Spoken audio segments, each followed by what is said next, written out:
이번 시간에는 요양병원에서 확진 환자가 발생했을 때 어떻게 역학조사가 일어나는지 알아보려고 합니다. 그리고 오늘 저희가 질문하는 것을 답해 주실 분은 경기도 감염병관리지원단 이유라 역학조사관 나와 계십니다. 그럼 오늘 질문 이제 시작을 하려고 그러는데요. 어떤 업무를 맡고 계신지 잠깐 좀 간단하게 소개를 해주시고 그 다음에 질문을 좀 해보고 싶습니다. 안녕하세요. 현재 경기도 감염병관리지원단에서 민간 역학조사관으로 1월 29일부터 전국 최초 민간 역학조사관으로 임명받은 이유라입니다. 현재 저는 코로나19에 대해서 역학조사를 하고 있고요. 이제 오늘 얘기 드릴 요양병원과 요양원에 대한 여러 경험을 여기 선생님들과 그리고 이걸 시청하시는 요양병원 관리하시는 분들과 함께 나누고자 오늘 이 자리를 마련해서 나오게 됐습니다. 예, 아주 중요한 일을 하고 계신 것 같은데 제가 질문 먼저 좀 해보고 싶은 게 있었는데요. 요양병원 현장 역학조사 시에 주로 어떤 일을 하시는지 궁금합니다.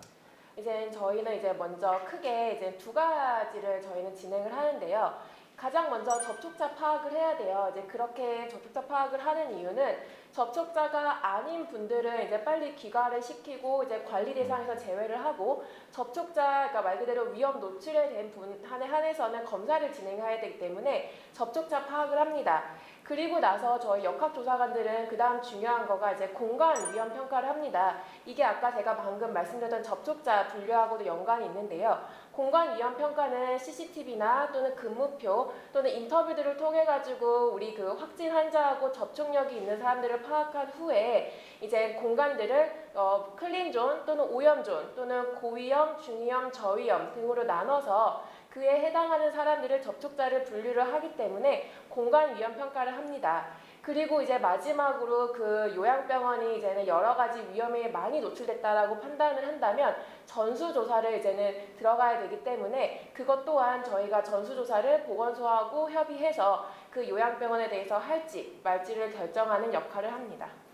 요양병원에서 확진 환자가 발생할 경우에 아무래도 직원들 관리에 어려움이 많으실 텐데요. 직원들 증상도 모니터링하고 여러 가지 하고 있겠지만 어떻게 해야 될지 좋은 방법 알려주실 수 있을까요? 저희가 직원들이 확진이 나면 좀 더 심각하게 상황을 받아들여요. 왜냐하면은 한 명이 여러 말 그대로 재원 환자들분들을 돌보시니까. 그래서 저희가 두 가지를 물어봐요. 혹시 출근 전이시냐 그 직원분이. 왜냐하면 시프트로 돌아가니까. 그래서 출근 전이라고 하면 일단 출근 정지. 왜냐하면은 어찌됐건 그 병원에 더 노출이 안 돼야 되는 거니까. 그리고 나서 그 환자가 거주하고 있는 그 관할 보건소에 연락을 하게끔 하고 또 그 요양보 그 병원이 있는 그 관할 보건소에도 각각 해서 상황을 좀 정리를 해야 됩니다. 그래서 그 확진자가 있는 관할 보건소에 연락하는 이유는 그 환자가 검사를 받기 위함인 거고, 요양병원에 있는 그 관할 보건소에는 그 요양병원을 관리해야 되기 때문입니다. 그리고 두 번째는 만약에 확진이 떴는데 그게 근무 중이라고 한다면 일단은 귀가 조치를 시켜야 되는 건데, 그 전에 이제는 그 병원 내에 따로 격리된 공간에 그 사람을 데리고 갈 보건소가 도착하기 전까지는 그 공간에 머무르도록 해주셔야 됩니다.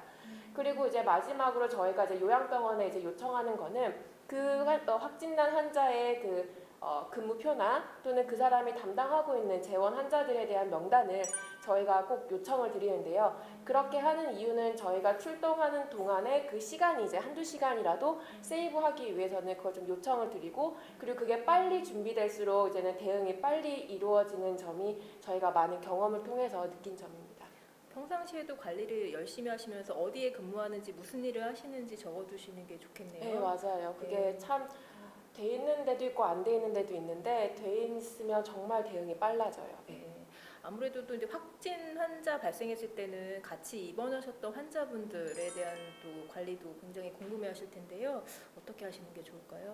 저희가 이번에는 만약에 그 재원하신 분들 중에서 확진이 나올 경우에는 그 그 병원의 관할 보건소에 무조건 연락을 빨리 해주셔야 됩니다. 그런 다음에 그 다른 그 환자를 보는 요양보호사들이 적절한 보호구 없이는 일단 그 재원 환자를 더 이상 접촉하지 않는 걸 저희는 권고드리고요. 재원 환자하고 같은 병동에 또는 병실에 있는 다른 환자들의 유증상을 저희가 빨리 확인을 해달라고 요청을 드립니다. 그래가지고 저희가 갔을 때 더 확진자가 생길 가능성이 보이면 빨리 검사를 해야 되니까. 그리고 나서 또 가장 이제 이걸 좀 놓치는 부분이 있는데요. 최근에 퇴원한 환자들의 이력도 조사를 해야 돼요. 그분들이 잠재적으로 여기서 감염이 돼서 나갔을 수 있기 때문에 최근에 그 요양원에서 퇴원한 환자들을 이제는 트래킹을 해서 행여나 제일 안 좋은 게 다른 병원에 전원을 갔을 경우 이제 자택에 계시면 상관이 없는데 그럴 경우에는 빨리 그 해당 병원에도 알려드려서 우리가 이번에 확진자가 나왔다. 근데 최근에 그 환자가 우리 병원에 있었다라는 거를 이제는 알려드리는 걸 저희는 꼭 말씀을 드립니다. 예, 그 역학조사가 이제 다 완료가 이제 다 되잖아요. 그럼 이제 요양병원에는 접촉자도 이제 밀접 접촉자도 있고 접촉자 환자도 있고 접촉 직원도 있고 이럴 텐데 이제 그 분류가 다 끝나고 나서 이제 요양병원에서 이제부터 뭘 하지 이런 고민이 되거든요. 혹시 맞아요. 어떻게 준비를 해야 될까요, 요양병원은? 저희가 이제는 이제 다 정리가 끝나면 이제 저희가 요양병원한테 요청하는 사람들이 되게 많아요. 그게 이제는 보건소하고 이제 역학조사관이 이제 논의를 하고 이제 결정한 건데 그것들을 꼭 따라 주셨으면 좋겠어요. 그 가이드라인에 따라서 이제는 크게 이제는 가장 잘 안 되는 힘든 부분이 이동 동선이랑 보호복 착탈이 구역이에요. 그래서 이동 동선을 이제 제가 아까도 처음에 말씀드렸던 이제 공간 노출 평가를 해서 클린존이랑 오염존을 나누는데 거기에 이제 접촉자와 접촉자가 아닌 분들이 이제는 움직일 수 있는 공간들인 거죠. 그래서 그 동선을 꼭 이제 지켜주시기를 이제는 병원에 요청드리고 만약에 그게 안 지켜지면 모든 공간이 오염이 되기 때문에 저희가 관리 방안 수준은 굉장히 높아집니다. 그리고 두 번째로는 보호복 착탈이 공간을 저희가 또 마련을 해요. 그래서 차기는 보통 실내 또는 실외, 실내에서 당연히 클린존에서 이제 마련을 하고 탈의 공간은 웬만하면 다 실외에서 이제는 저희가 하는데 그게 또 섞여버린 수가 있어요. 그러면 결국은 또 그 공간이 깨끗한 공간이라고 우리가 했었던 그 안전한 공간도 다 오염이 돼버린 상황입니다. 만약에 이게 잘 지켜지지가 않으면 많은 경험을 통해서 느꼈는데 결국 확진자가 추가적으로 나와요. 그렇게 돼서 이제 감염 관리가 제대로 지켜지지 않으면 저희 이제는 방역 당국은 그 병원이 감염 관리 계획서를 제출을 해야 되고 그게 이제 관리 병원으로 지정이 되기 때문에 그러면은 그 요양병원 측에서도 굉장히 업무적으로 이제는 운영에 많이 로딩이 이제 걸리는 거라서 꼭 저희가 요청드리는 가이드라인이나 지침은 지켜주시길 부탁드립니다. 요새 요양병원에서 투석하는 환자들 꽤 많잖아요. 네, 맞아요. 근데 제일 난감한 게 투석 환자들이 접촉자로 분류되면 네. 이분들 투석 어떻게 해야 되는지 상당히 궁금할 것 같아요. 정말 어려운 케이스예요. 왜냐하면 투석병원, 그러니까 그 환자가 가고 있는 그 투석병원에서도 굉장히 그거를 부담을 많이 느끼시더라고요. 근데 원칙은 하나예요. 이분이 음성이 그 24시간 간격으로 2번이 나와야 그리고 이제 임상적 증상이 없어야 투석병원을 갈 수는 있어요. 그리고 저희가 지침상으로는 접촉자로 분류되거나 이제 코로나 유증상이 있으면 그 병원 간의 이동은 불가능해요. 그래서 무조건 그 코로나 검사가 24시간 간격으로 2번이 음성 나오고 나서 그리고 나서 그 투석병원에 마지막으로 가거나 이제 마지막 환자로 가고 그리고 무조건 같은 베드를 사용하는 거가 중요하고요. 두 번째로는 자기가 이제 투석하면 이제 몸 온도가 내려가니까 꼭 개인 담요를 지참을 해주시기를 보건소에서 챙겨주셔야 돼요. 요양병원이랑. 그게 굉장히 사소한 건데도 불구하고 이제는 놓치는 부분이더라고요. 그래가지고 저희가 꼭 담요하고 이제는 같은 베드 사용하고 마지막 그 투석 스케줄로 맞춰가지고 이제는 하는 거고요. 당연히 그 요양병원이랑 관할 보고서하고 그 투석 병원에도 당연히 모든 정보는 계속해서 실시간으로 공유를 해 주셔야 됩니다.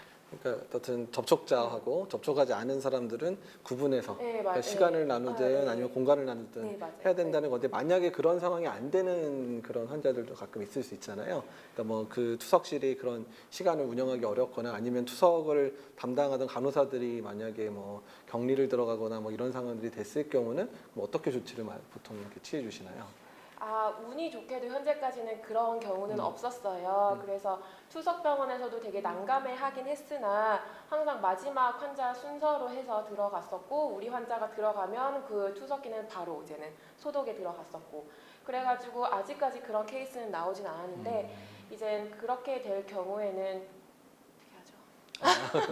그럴 경우에는 아마도 이제 주변에 있는 이제 뭐 투석이 좀 가능한 병원들이 있거나 그러면 네. 거기에 의뢰해서 일부 접촉자들은 좀 다른 병원에 이제 제외하고, 보내서 네. 투석을 돌리거나 하는 상황이 발생할 건데요.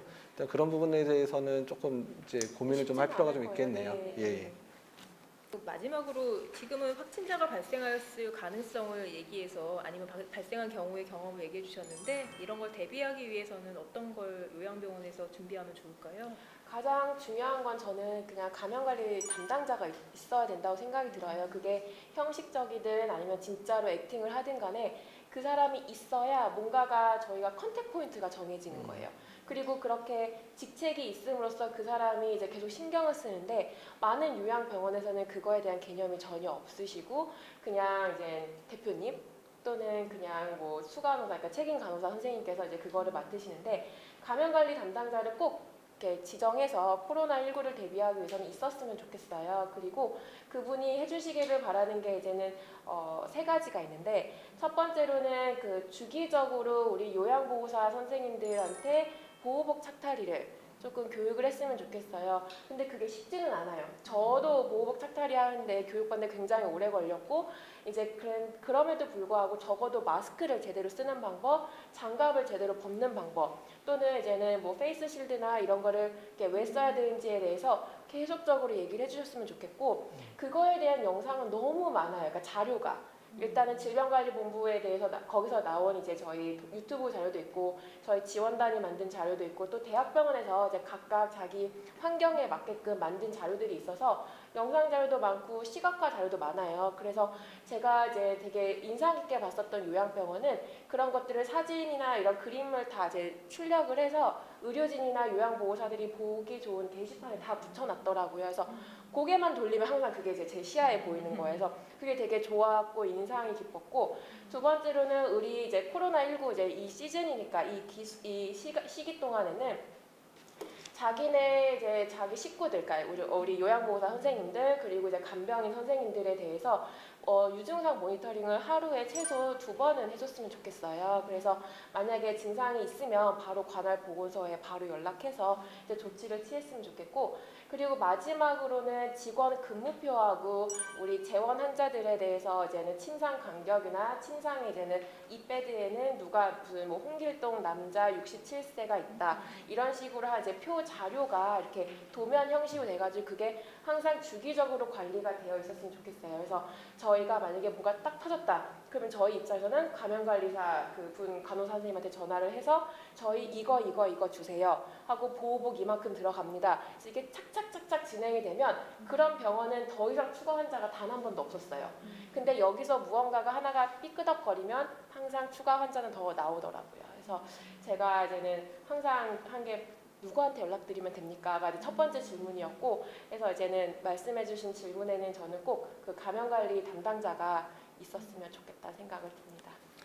기왕에 근데 감염관리 담당자분들이 지속적으로 업무를 할 수 있도록 이제 일단 담당자가 지정이 되고 계속 그 업무만을 하실 수 있는 게 가장 좋을 것 같다는 맞아요. 생각이 네. 들거든요. 근데 아직 이제 이렇게 기반을 마련하기까지 시간이 걸릴 테니까 네. 만약에 현재 어쨌든 담당된 지정자분이 계시면 선생님 말씀해주신 대로 준비를 하고 제가 근데 예전에 우리 요양병원 저 자문을 갔을 때 보면 환자분 관리할 때 이렇게 정보를 자세하게 안 적어놓는 것들이 많더라고요. 만약에 맞아요. 증상 모니터링을 하면 그냥 무슨 환자 한 명 이렇게 증상도 그냥 유증상, 증상 유 이렇게 되지 무슨 맞아요. 증상인지가 네, 기록이 안 네. 되어 있어서 구체적인 기록이 좀 중요할 것 같고요.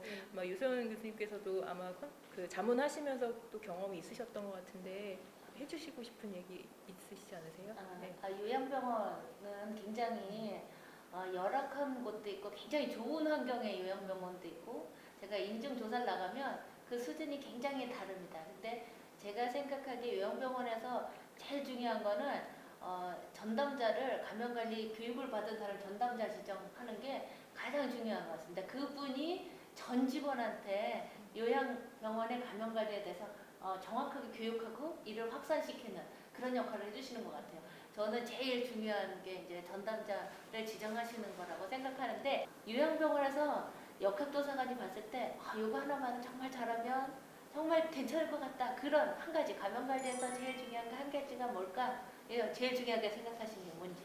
그게 이제 코로나에 이제는 네, 뭐 네. 다른 이제 감염병도 그렇지만 마스크하고 장갑, 즉 손위생, 요거 기본적인 것만 돼도 마스크를 어떻게 쓰고 벗고 그리고 이걸 하면 안 되고 무엇이 끝났을 땐 손위생을 해야 되고 이런 것만 돼도 솔직히 저는 충분할 것 같다고 저는 생각이 들거든요. 근데 이 기본적인 것들이 이제 무너지기 시작하면 이제 많이 힘들더라고요.